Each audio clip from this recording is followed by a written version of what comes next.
Okay, NCERT का solve example 9.2 discuss करते हैं। यहाँ पर हमें गिवन है कि एक कार जो है it has fallen from the ledge and ये जो है नीचे ग्राउंड तक पहुँचने में उसको हाफ अ सेकेंड लगा है, और इस डाटा को यूज़ करके हमें फाइंड करना है कि वो ग्राउंड को किस स्पीड से हिट करेगी कार, और इस पूरी जो हाफ अ सेकेंड की जर्नी है उसमें इसकी एवरेज स्पीड क्या होगी, एंड लास्ट इज़ कि जो लेज है उसकी हाइट कितनी है।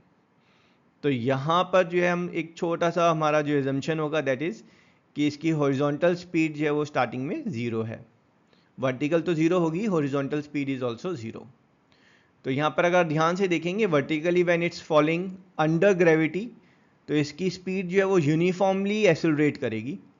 तो ये हमारे मोशन चैप्टर का यूनिफॉर्म एक्सेलरेशन का क्वेश्चन बन जाता है, और उसको हम सॉल्व करने के लिए हमें पता है पहले हम 5 variable u, v, a, s and t, her question में 5 में से पहले हमें 3 वेरिएबल्स की वैल्यू फाइंड करनी होती है जो क्वेश्चन में गिवन होगी। तो पहली वैल्यू u इनिशियल वेलोसिटी, तो वर्टिकली इनिशियल वेलोसिटी स्टार्टिंग में तो ज़ीरो है हमारी। फाइनल वेलोसिटी हमें पता नहीं है। एक्सीलरेशन, तो ये कार जो है डेफिनेटली इसकी स्पीड यूनिफॉर्मली एक्सीलरेट कर रही है। अंडर ग्रेविटी है तो यहाँ पर uniform acceleration this is g which is given as 10 meter पर सेकेंड स्क्वायर। अगर हमें यहाँ पर ये g की वैल्यू नहीं गिवन होती तो हम यहाँ पर इसको 9.8 मीटर पर सेकेंड स्क्वायर लेकर सॉल्व करते।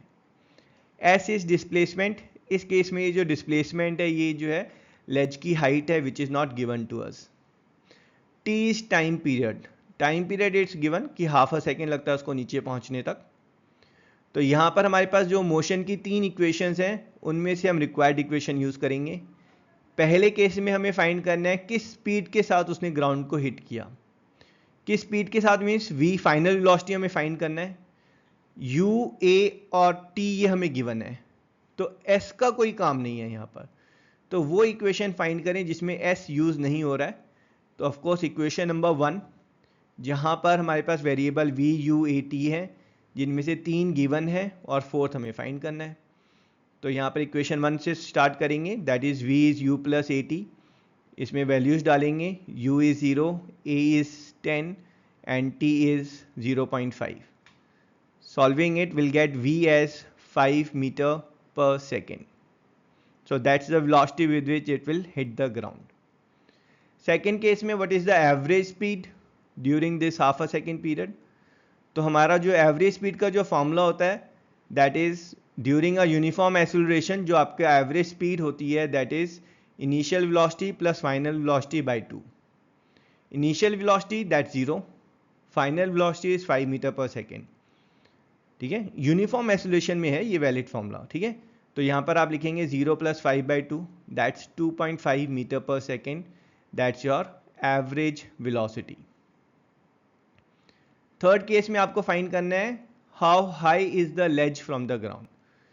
तो ये जो लेज की हाइट है that is what is vertical motion में जो कार ने डिस्प्लेसमेंट किया दैट्स द सेम। तो थर्ड केस में आपको फाइंड करना है एस डिस्प्लेसमेंट। तो ये जो डिस्प्लेसमेंट है ये आप 2 वेज में फाइंड कर सकते हैं।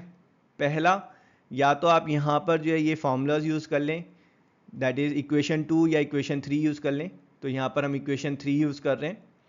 तो यहाँ पर v हमें पता है 5 मीटर पर सेकेंड, u हमें पता है 0, a इज़ 10। तो ये वैल्यूज़ डालेंगे और सॉल्व करेंगे, will get s the displacement और the ledge height as 1.25 meter. और इसकी जगह पर आप और कौन सा फॉर्मूला यूज़ कर सकते हैं, you can say that displacement is your average velocity times time. ठीक है ना, तो डिस्प्लेसमेंट जो है वो आपका एवरेज वेलोसिटी इनटू टाइम हो जाएगा। एवरेज वेलोसिटी हमने फाइंड किया है 2.5 मीटर पर second, time is half a second. Solve करेंगे तो डिस्प्लेसमेंट और ledge height will be 1.25 meter. So our final statement thus, number 1 your speed with which it will strike the ground is 5 meter per second. Number 2, average speed during this 0.5 second duration is 2.5 meter per second. And number 3, the height of the ledge from the ground is 1.25 meter. And that's our answer.